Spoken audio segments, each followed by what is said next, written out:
Bonjour à tous, aujourd'hui nous retrouvons le docteur Nérin qui a accepté de nous parler de son expérience en tant que vétérinaire en dispensaire, afin de mettre en lumière ces vétérinaires praticiens souvent inconnus. Donc tout d'abord, merci beaucoup Amici pour ta participation au projet VetSide. On va commencer par le début. Est-ce que tu peux te présenter rapidement, nous dire d'où tu viens et quel est ton parcours initial jusqu'à l'école Veto? Bonjour, alors du coup moi Missy, j'ai fait je suis diplômée depuis 2016. Donc j'ai fait Toulouse avec une année d'Erasmus à Valence en Espagne et ma dernière année à Lyon en mixte canine équine. Voilà, donc pour découvrir un petit peu plus l'équine qui est un petit peu moins développée à Toulouse et dans l'optique au départ de faire vraiment plutôt la canine et de l'équine mais plutôt en mode rural. J'avais envie d'avoir le côté canine toujours plutôt orienté rural, enfin avec un esprit rural et pouvoir ajouter le côté rural où on se déplace, on va chez les gens, etc. Avec l'équine où je me sentais plus proche des chevaux que de la rurale pure. Et avec aussi l'envie d'avoir cet esprit rural sans forcément avoir la vie à la campagne un peu trop loin de tout et un petit peu trop isolé. Donc c'était d'où la 5 mixte, canine équine. Et voilà. Okay. Je sais pas si tu veux que je dise d'autres choses. Non, juste peut-être par rapport à ton Erasmus, pourquoi tu as choisi de faire un Erasmus? L'Erasmus, c'était pour la volonté de partir à l'étranger, parce que je savais qu'avec le métier, ça serait compliqué derrière de faire réellement de l'étranger en tant que vétérinaire, qu'en Europe, j'étais assez consciente qu'en dehors de l'Angleterre, les échos que j'avais disaient que le métier est un peu moins intéressant dans les pays d'Europe, en tout cas en dehors de la France, qu'on était quand même un pays assez privilégié. Et que dès qu'on part un peu plus loin en termes d'équivalence de diplôme, etc., c'était un peu plus compliqué. Donc l'idée était vraiment de pouvoir profiter d'une expérience concrète à l'étranger grâce à l'Erasmus. Et par contre, concrètement, au niveau humain, c'était top de partir comme ça à l'étranger. On était 3 Françaises, donc un peu obligées quand même de se dépatouiller tout seul. Enfin voilà, l'expérience à l'étranger était chouette au niveau humain. Par contre, effectivement, au niveau professionnel, clairement, il faut pas partir en Erasmus en Espagne, je pense, pour le côté professionnel, notamment pour le côté pratique qui est quasi inexistant là-bas et qui du coup fait qu'on arrive éventuellement, enfin avec plus ou moins des lacunes, ça dépend. Moi, c'était pour ma 3e année, donc ça va. Mais par rapport aux Français, ils ont très très très peu de pratique, en tout cas à Valence. On est essentiellement sur de la théorie en amphi. Donc c'est vrai que là-dessus, en Espagne en tout cas, je conseillerais pas un Erasmus uniquement pour le côté professionnel. D'accord, ok. Tu parlais donc tout à l'heure du fait que tu voulais travailler avec les animaux de compagnie en gardant un peu un côté rural. Quand est-ce que tu as su que tu voulais avoir ce type d'exercice-là? À l'école, dès la première année, on fait des stages en rural essentiellement. Moi, j'étais partie dans le Charolais et c'est vrai que j'avais toujours vraiment accroché avec cet état d'esprit. Moi, par ma famille, qui sont pas forcément paysans, mais en tout cas qui ont une vision de l'animal, on va dire entre guillemets un peu plus version paysanne que version citadine. Donc je me sentais plus en adéquation avec les gens que je rencontrais, la manière d'appréhender l'animal en rural, tout en étant consciente que la rurale, la bovine vraiment, je me sentais pas capable physiquement et de par le cadre de vie qui était souvent quand même des vies un peu dures, quand même assez souvent isolées, etc. Et ça, je savais que je m'en sentais pas, j'en avais pas forcément envie. Donc très rapidement, j'ai su que je m'orienterais plutôt vers de la canine en périurbain ou de la canine version rurale entre guillemets, sans le sens péjoratif ou quoi que ce soit.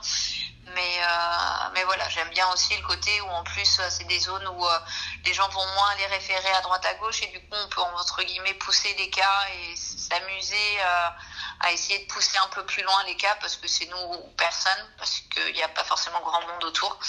Donc ça, je trouvais ça assez intéressant, tout en ayant, je trouvais, une vision de l'animal qui correspondait plus à celle que j'avais. Donc un animal, c'est un animal et pas un enfant, ou ce genre de choses. Ok, d'accord.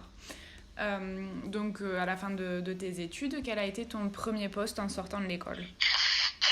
Remplacement en canine, en périurbain, aux alentours de Lyon. Donc très chouette, j'ai fait plusieurs remplacements en région lyonnaise essentiellement, à chaque fois sur du effectivement périurbain semi-rural, où globalement la manière d'exercer me plaisait pas mal.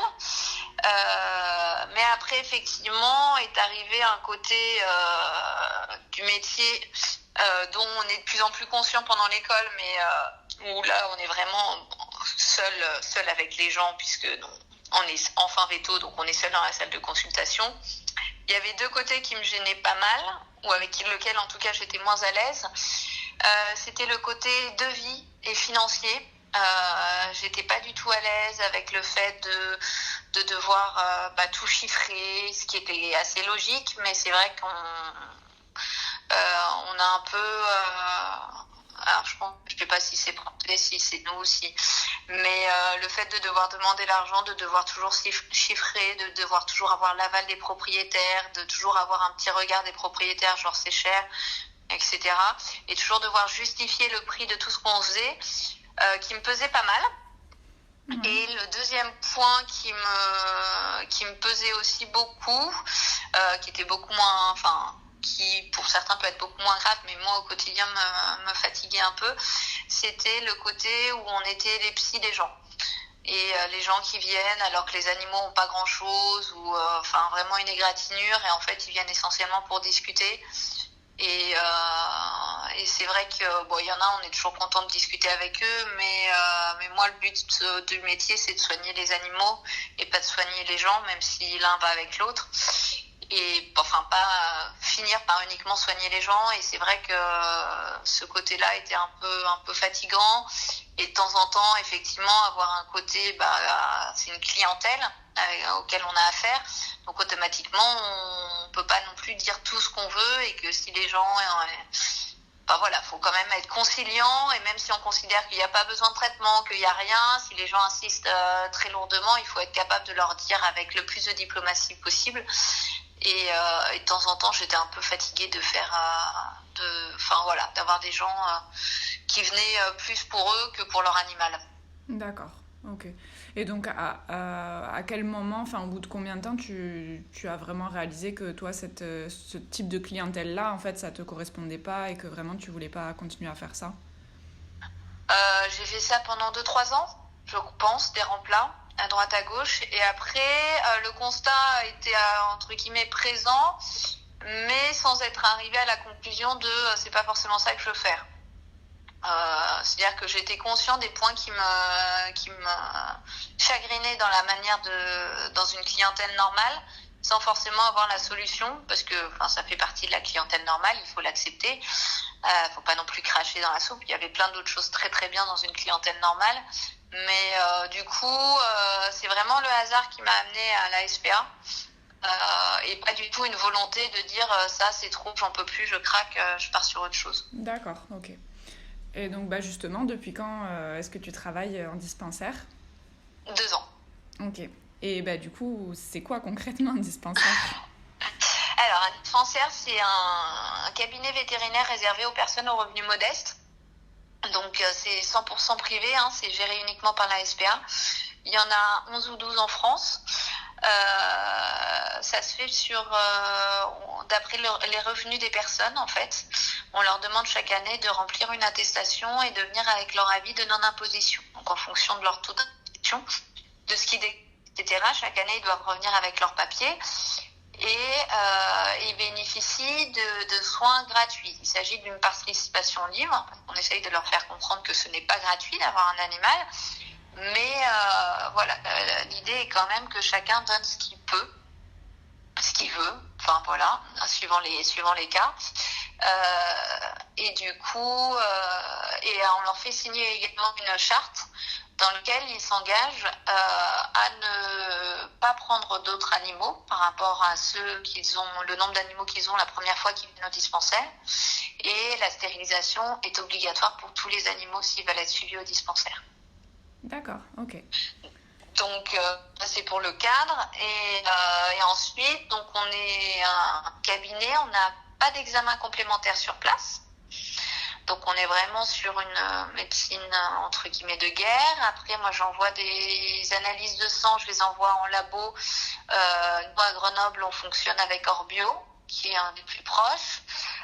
Et j'ai des partenariats avec des vétérinaires de Grenoble qui acceptent de faire payer pour les radios et les échographies uniquement l'examen d'imagerie sans la consultation associée pour les gens qui viennent du dispensaire avec un papier que je leur fais comme quoi ils sont bien bénéficiaires du dispensaire.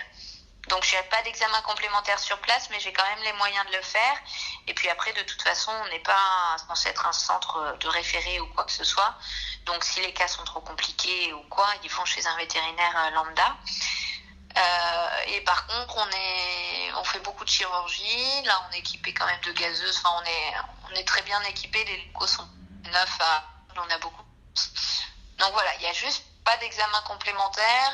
Il y a en projet, mais qui n'est pas encore du tout abouti, la possibilité d'avoir des analyseurs sanguins au dispensaire. Et il y a certains dispensaires, lors de dons, soit de vétérinaires autour d'eux, lors des gens qui font dons en particulier, en ciblant, en précisant exactement à quoi ils veulent que l'argent serve. Voilà, il y a certains dispensaires qui ont un analyseur sanguin. Mais du coup, c'est vrai qu'on est sur une médecine entre guillemets de guerre où l'examen clinique est vraiment fondamental. On fait beaucoup de chirurgie, de stérilisation évidemment. C'est quand même un peu un début de la SPA. Tous les matins, on est en chirurgie, toutes mes matinées. Et les après-midi, je suis en consultation. Et après les chirurgies, on va avoir aussi des chirurgies d'animaux du dispensaire. Ça va être tout type de tumeurs, notamment tumeurs mammaires, tout ce qui est piomètre. Ça peut être tout un tas de choses, les codectomies, les otectomies, tout ce qui est faisable par un veto grand généraliste, on va dire. On a des vétérinaires qui nous réfèrent aussi des cas, souvent pour des tumeurs ou des piomètres, par exemple, voire de temps en temps des amputations, ce genre de choses, parce que les gens n'ont pas les moyens de le faire chez un véto lambda, que le reste, d'habitude ils vont sur leur véto, mais pour une chirurgie c'est trop cher, du coup les gens viennent au dispensaire uniquement pour la chirurgie. Il y a vraiment un peu tous les profils en termes de bénéficiaires, parce que non imposable, ça regroupe énormément de gens et de profils. Mais voilà, du coup c'est matin chirurgie et on n'a pas le droit de garder, on a un cabinet, pas une clinique, et du coup on n'a pas le droit de garder les animaux la nuit. Donc quoi qu'il arrive, les animaux repartent chez les propriétaires le soir. Même les hospitalisations sont des hospitalisations à la journée, ils nous déposent l'animal le matin, ils le récupèrent le soir. D'accord. Et moi je suis également la véto référente du refuge de Briançon, donc qui est un peu plus loin, et du coup tous les 15 jours à 3 semaines je monte au refuge pour faire essentiellement de l'identification des animaux. Le refuge, pour le moment, j'ai pas de salle de chirurgie ou quoi que ce soit sur place, donc je fais pas de chirurgie, mais je vais faire identification, vaccin, les tests des chats, de tous les chatons qu'on récupère, la bobologie, tout ce qui pourrait y avoir, enfin voilà, des prises de sang éventuelles, ce genre de choses sur les animaux du refuge. Donc voilà, ça dépend un petit peu, mais on est quand même assez nombreux dans les dispensaires à être aussi véto du refuge le plus proche, référent. Certains, suivant la taille du refuge, Briançon c'est tout petit, mais on a des vétos qui font 2 jours de dispensaire, 2 jours de refuge, ça dépend vraiment de la taille du refuge, des contrats, etc. D'accord, ok. J'allais te demander la journée de travail type, mais tu as un peu répondu avec la chirurgie et les consultations. Est-ce que c'est possible pour des étudiants éventuellement de faire des stages ou bien des assistanats, donc entre la 4e et la 5e année, dans un dispensaire de la SPA ? Oui, c'est possible. Les dispensaires qui sont sur des villes où il y a des étudiants, des écoles vétérinaires le font déjà pas mal, notamment Lyon, qui est celui que je connais le plus, accueille très régulièrement des étudiants vétérinaires. Après, il faut être conscient qu'on a un gros rythme. Enfin, voilà, les journées sont relativement courtes par rapport à un véto lambda, parce qu'on fait, nous les horaires, c'est 8h30, 17h30. Avec une heure de pause. Donc on a la chance de finir plus tôt, on n'a pas de garde le soir et on bosse pas les week-ends, samedi, dimanche. Mais par contre les journées elles sont très chargées, mais effectivement je sais nous on a peu de demandes et en période de Covid effectivement en plus en ce moment on n'accepte pas les stagiaires. Mais en théorie, il n'y a aucun problème pour que les étudiants viennent, au contraire. Et puis, c'est un très bon moyen de se former en stérilisation notamment, parce qu'on en a beaucoup. On en fait beaucoup plus qu'un veto lambda. Ouais, j'imagine. Ok. Et donc, au niveau, justement, donc t'expliquais un peu financièrement comment ça se passait pour les gens qui viennent dans un dispensaire. Mais du coup, pour les vétos, au niveau de la rémunération, ça se passe comment ? Alors les vétos, donc c'est par la SPA, donc la SPA France, dont le siège est à Paris, et c'est eux qui nous rémunèrent. Donc moi, je suis salariée de la SPA, et globalement, on est un poil au-dessus de la convention collective. Alors j'ai pas la grille de salaire en tête.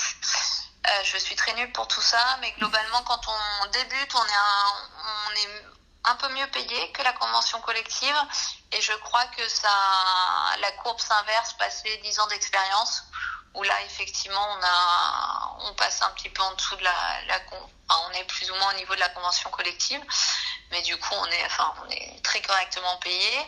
Après effectivement il n'y a pas de garde, etc., donc il n'y a pas de complément de revenus.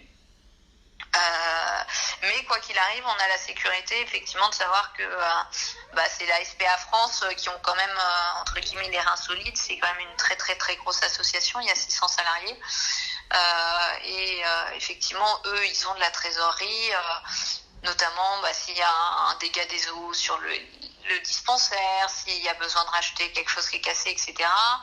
On est une association, donc on fait évidemment très attention aux frais. Le but est de limiter au maximum les frais, puisque les dispensaires sont déficitaires, même si on pousse au maximum les gens à essayer de participer, on reste quand même très largement déficitaire. Mais effectivement, la SPA est quand même capable. On sait que nous, notre salaire, il n'y a pas de souci là-dessus, il va tomber tous les mois. D'accord, ok. Donc tu disais justement que il n'y avait pas de garde. Donc il n'y a pas de complément de salaire. Vous avez la possibilité quand même, si vous le souhaitez, d'aller faire une activité complémentaire à côté, des gardes dans une clinique ou quelque chose comme ça ? Je crois, oui, qu'il y en a qui le font. Alors je sais pas, je suis pas juriste, il y a une histoire de contrat, parce que du coup moi j'ai un temps plein, donc je suis aux 35 heures. Donc je sais pas trop, je pense que j'aurai le droit en tant que collaborateur libéral, j'ai pas le droit de faire plus d'un 35 heures, mais je sais que j'ai une collègue notamment à Lyon qui est en mi-temps au dispensaire et en mi-temps dans un cabinet normal, donc elle fait des gardes dans ce cabinet-là, et qu'il y en avait une autre avant qui faisait aussi Vetadom en plus, en complément de revenus. Mais après il faut voir un petit peu les statuts au niveau juridique, parce qu'on n'a pas le droit de bosser plus de 35 heures en tant que salarié. Ouais. Donc ça dépend si on a un temps plein, un temps partiel, et si on bosse en tant que collaborateur libéral à côté ou pas. La SPA, on n'est que en tant que salarié. D'accord, ok. Donc pour résumer, est-ce que tu peux présenter un peu rapidement les points positifs et les grands points négatifs principaux de cette forme-là de médecine vétérinaire ? Globalement, on est sur de la médecine de guerre, donc soit on aime, soit on n'aime pas, ça, il n'y a pas, voilà. On est très libre de faire ce qu'on veut, dans le sens où effectivement on n'a pas les gens ne payent pas, donc notamment en chirurgie, effectivement on est aussi plus compliqué pour les examens complémentaires qu'on n'a pas. Mais tout ce qui est chirurgie, ce genre de choses, on peut vraiment se faire plaisir et y aller sans avoir de contraintes d'argent ou quoi que ce soit. C'est aussi effectivement humainement on a un public très varié, donc c'est très enrichissant, même s'il faut quand même être conscient que C'est un public qui est pas tout le temps facile, donc je pense qu'il faut quand même en être conscient parce que je suis pas sûre que ça soit adapté à tout le monde. Mais en tout cas, c'est aussi des gens avec qui on est très libre de dire les choses. On n'a pas de rapport d'argent avec eux. Même pour les médicaments, comme notre employeur n'est pas un vétérinaire, on n'a pas le droit de vendre de médicaments au sein du dispensaire. On fait des ordonnances qu'ils vont récupérer en pharmacie. Donc on n'a vraiment aucun lien d'argent avec les gens et ça permet de pouvoir leur dire franchement les choses si on a besoin de le dire. On a une qualité de vie, enfin le rapport temps travail, temps perso est quand même topissime parce que finir à 17h30 ça nous laisse quand même vachement de temps en fin de journée, d'avoir tous les week-ends.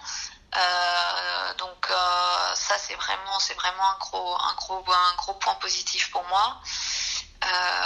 Donc voilà, je pense que ça convient pas forcément à tout le monde, mais pour ceux qui aiment ce genre de choses, un peu se consacrer à l'examen, développer son sens clinique plus que les examens complémentaires, il y a vraiment moyen de se faire plaisir en dispensaire. Ok. Et donc justement, est-ce que vous recrutez et si quelqu'un a envie de postuler, comment ça se passe ? Alors on recrute à fond, comme tout vétérinaire en France actuellement, je pense. Donc il y a toutes les annonces, elles doivent être sur le site de la SPA dans un premier temps, VetoJob aussi, vous avez l'annonce. Et sinon, tout simplement postuler sur le site de la SPA, vous devez avoir l'adresse des RH. Du service RH pour pouvoir postuler. À Grenoble, je cherche un vétérinaire à temps plein pour venir bosser avec moi. Donc, on recrute aussi. Et il y a beaucoup d'endroits. Je sais qu'à Marseille, Toulon aussi recrutent. Après, il y a vraiment deux choses. Il y a des refuges également qui recrutent parce qu'il y a certains refuges qui sont suffisamment grands pour avoir des vétos à temps plein sur place. Et voilà, et des dispensaires. Donc, et ils vont au dispensaire Yann, assez rapidement et du coup ils vont chercher à recruter aussi par là-bas. Ok. Je mettrai tous les liens de la SPA et des dispensaires dont tu as parlé dans l'écrit de l'interview. Et donc pour finir, par rapport à toi en particulier, est-ce que tu as des projets ou des envies pour la suite par rapport au dispensaire ou par rapport à ton boulot de véto en général ? Non, là, moi, je me fais vraiment plaisir au dispensaire. Donc pour le moment, je me vois vraiment pas en partir. Du coup, après, la SPA offre pas mal d'opportunités de formation. Donc après, ça serait plus me former éventuellement en comportement pour l'aspect refuge et puis après, se former un petit peu comme tout véto lambda. Dans tout un tas de domaines, mais pour le moment, pas de projet particulier, si ce n'est espérer que le Covid se termine rapidement et retrouver une vie normale. Comme tout le monde. Comme tout le monde. Je crois qu'on a tous arrêté de faire des projets. Est-ce que tu as un dernier mot ou un dernier conseil pour de jeunes confrères et consoeurs qui t'écouteraient ou te liraient ? Je pense qu'il ne faut pas hésiter à tester plein de choses et à creuser un peu. Et moi, je suis tombée sur l'annonce de la SPA vraiment par hasard et c'est là-dedans que je m'épanouis vachement. Donc, pas avoir peur de répondre à des annonces qui changent ou à tester autre chose. Pas rester juste avec un constat de choses qui ne vont pas.